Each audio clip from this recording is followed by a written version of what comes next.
प्रस्तावना। रावण, लंका का शक्तिशाली राजा, अपनी शक्ति और अहंकार के कारण संपूर्ण त्रिलोक में आतंक फैला रहा था। उसने कई देवताओं और ऋषियों को पराजित कर दिया था, जिससे सभी भयभीत थे।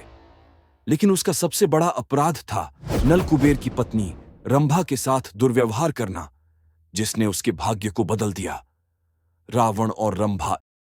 एक दिन रावण स्वर्गलोक के वन में भ्रमण कर रहा था। वहां उसने अप्सरा रंभा को देखा, जो स्वर्ग की सबसे सुंदर अप्सराओं में से एक थी। वह कुबेर के पुत्र नल कुबेर की पत्नी थी। अहंकारी रावण ने उसे बलपूर्वक अपने वश में करने की चेष्टा की। रंभा ने उसे समझाया कि वह उसकी पुत्रवधू के समान है, परंतु रावण ने उसकी विनती को अनसुना कर दिया। नल कुबेर का श्राप।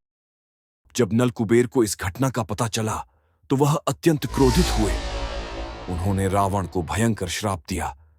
हे रावण, तूने अपनी शक्ति के मद में अंधा होकर अधर्म किया है। इस कुकृत्य के कारण यदि तू भविष्य में किसी भी स्त्री का स्पर्श उसकी इच्छा के विरुद्ध करेगा तो तेरा शीश तुरंत जलकर भस्म हो जाएगा। श्राप का प्रभाव। यह श्राप रावण के लिए बहुत बड़ा आघात था। अब वह किसी भी स्त्री को बलपूर्वक अपने अधिकार में नहीं ले सकता था। उसने अपने पाप के प्रभाव को कम करने के लिए कई यज्ञ और तपस्या की, लेकिन वह श्राप अटल था। सीता हरण। जब रावण ने माता सीता को हरने का विचार किया, तब भी उसे नलकुबेर के श्राप का स्मरण था। यही कारण था कि लंका ले जाकर भी उसने सीता को स्पर्श नहीं किया। उसने सीता को भय और छल से वश में करने की चेष्टा की, परंतु वह सफल नहीं हुआ। रावण का पतन। नलकुबेर के श्राप ने रावण की शक्ति को सीमित कर दिया था। यदि यह श्राप न होता तो वह सीता को जबरन अपनी बना सकता था, परंतु इस श्राप के कारण वह केवल छल कपट से ही कार्य कर सकता था, जो अंततः उसकी पराजय का कारण बना।